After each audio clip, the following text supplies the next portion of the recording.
Ya, seperti kita tahu, warga negara Indonesia banyak yang bermukim di Arab Saudi. Diperkirakan kurang lebih ada 1 juta WNI yang tinggal di sana. Maka tak heran ketika timnas Indonesia tiba di Jeddah, banyak sekali supporter Indonesia yang menyambutnya. Ya, timnas Indonesia telah tiba di Jeddah, Arab Saudi, tentu untuk menjalani partai pertama grup C, putaran ketiga.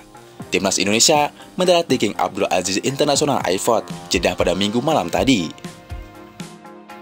Ya, timnas Indonesia sampai di Jeddah dengan kekuatan para pemain dari BRI Liga 1. Sementara para pemain abroad terpantau sedang dalam perjalanan.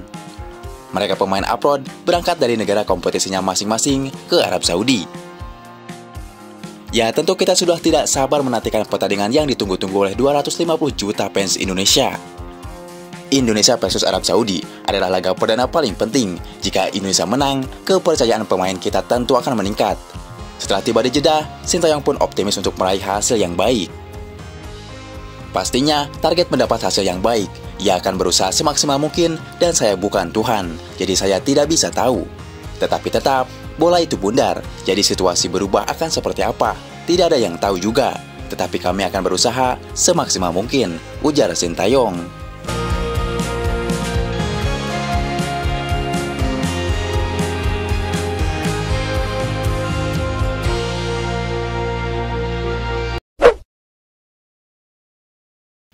Timnas Indonesia datang dengan kekuatan penuh.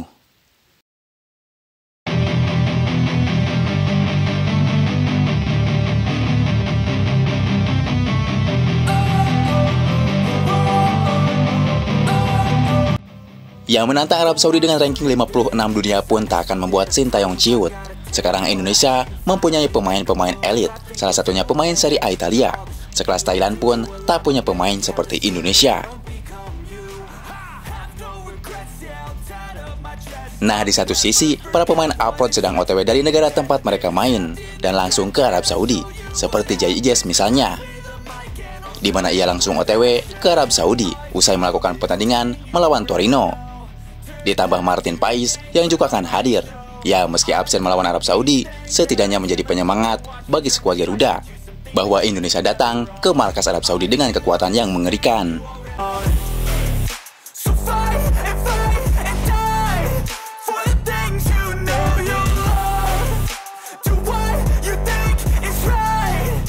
Ya, kendati beberapa pemain seperti Pais masih belum bisa tampil, namun Mancini pun mengingatkan para pemainnya untuk tidak meremehkan Indonesia. Sebab, bagaimanapun, menurutnya Indonesia akan jadi tim yang berbahaya, karena diisi banyak pemain yang merumput di Eropa. Bahkan salah satunya, penyerang Arab Saudi Salem Al-Dausari mengaku, enggak nyangka kalau tim ASEAN seperti Indonesia punya skuad yang mayoritas main di Eropa, bahkan salah satunya bermain di Serie A Italia. Ya, pertandingan perdana memang pasti terasa beda dan terasa sulit, terlebih kalau itu dilakukan di kandang lawan. Pastinya, tingkat kesulitannya bertambah jadi 2 kali lipat. Ya, dibalik itu, pelatih Yeom Ki-hun terus mengasah para penyerang Indonesia bagaimana satu peluang harus menjadi gol. Tentu ini sangat penting, ini bukan AFF lagi, ini sudah menuju Piala Dunia. Jika kita menang minimal hasil yang baik, masuk 100 besar tentu semakin di depan mata. Ya, berbicara pelatih Roberto Mancini memang bukan pelatih kaleng-kaleng. Tentu saja, tantangan besar akan dihadapi pasukan Garuda dalam menantang 3 kali juara Asia tersebut.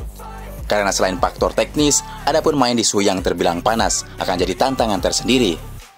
Namun soal dukungan supporter Indonesia, gak perlu khawatir. Karena pastinya, supporter Indonesia kemungkinan juga akan banyak yang datang ke King Abdullah Sport City.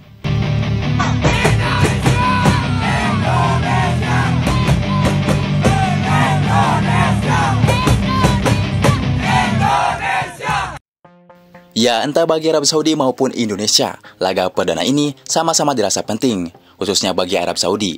Tentu saja Mancini enggak mau kehilangan muka, karena kalah dari tim ranking 133 FIFA. Ya, apalagi mainnya di kandang sendiri, apa kata orang-orang dan media-media dunia. Maka dari itu Mancini benar-benar serius untuk menyiapkan tim jelang laga perdana melawan Indonesia. Dan ia percaya para pemainnya sudah melupakan sejenak apapun masalah yang ada. Ya, namun Mancini juga mengingatkan para pemainnya untuk waspada betul saat bersua Indonesia. Sebab ia juga cukup tidak menyangka kalau di timnas senior Indonesia yang baru dirilis, skuad resminya terdapat 14 pemain abroad. di mana sebagian besar main di Eropa. Maka dari itu, sebisa mungkin ia mencoba mempelajari kalau gaya main Indonesia nantinya pasti nggak akan jauh-jauh dari tim Eropa.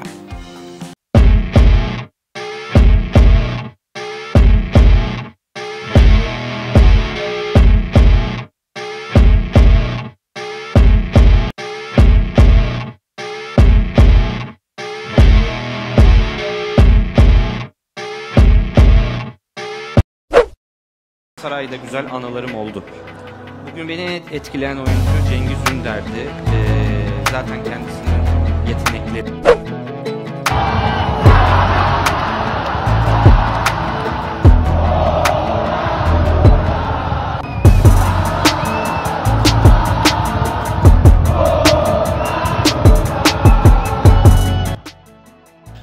Ya, tahun 2024 ini adalah tahun kejayaan timnas Indonesia. Semua media-media di Asia sepakat bahwa timnas Indonesia sekarang adalah tim terkuat di wilayah ASEAN. Bukan sombong, tapi jika dibandingkan dengan timnas Thailand, Vietnam, apalagi Malaysia, kualitas timnas Indonesia saat ini jelas sudah berbeda dan tidak bisa disetarakan lagi. Buktinya, sekarang Indonesia menjadi satu-satunya wakil di ASEAN yang lolos ke ronde ketiga, tinggal selangkah lagi menuju World Cup 2026. Jika melihat jajaran para pemain timnas saat ini, 2 tahun ke depan, kita akan melihat timnas Indonesia saling mengalahkan dengan timnas Jepang hingga Korea Selatan, tentu demi gengsi julukan tim terkuat di Asia. Namun tahukah, ada hal yang menarik di timnas saat ini? Timnas Jepang dan Korea Selatan sama-sama menggunakan pemain abroad atau yang bermain di luar negeri. Kalau kalian lihat dan memperhatikan timnas Indonesia saat ini, skuad Garuda juga ternyata mengandalkan pemain yang bermain di luar negeri. Visi dan misi Sintayong sama seperti timnas Jepang dan Korea Selatan yang selalu memanggil pemain abroad. Bukan meremehkan kualitas liga lokal, namun lihatlah timnas Jepang. Selevel Liga Jepang saja, pelatih Jepang Hajime Moriyasu hanya mengandalkan 1 hingga 2 pemain lokal untuk membela timnasnya. Di era sekarang, pemain lokal akan benar-benar sulit untuk masuk timnas, apalagi jika mereka tidak abroad ke luar negeri. Persaingan di timnas bukan lagi bersaing sesama pemain liga lokal, namun juga pemain dari liga teratas Eropa. Sebut saja semacam Jai Ijes dari Liga Serie A Italia. Ya, maka tak heran sekarang pelatih-pelatih di grup C yang menjadi lawan Indonesia nanti di kualifikasi Piala Dunia 2026 cukup mewaspadai kebangkitan Hindia Belanda. Sebut saja pelatih Arab Saudi, Roberto Mancini.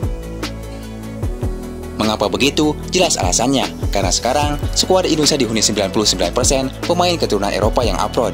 Dan para pemain keturunan ini bermain di kasta tertinggi Liga Eropa. Level dan kualitas Indonesia saat ini sangat diperhitungkan oleh Roberto Mancini. Şansım oldu.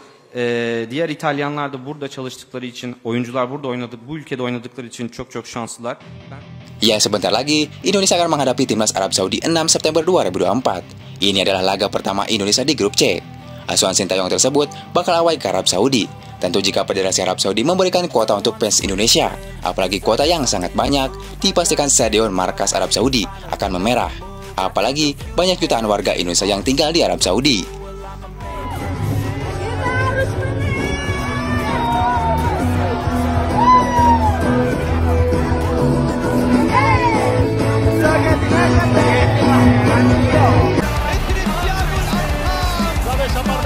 Aparece Messi, gol.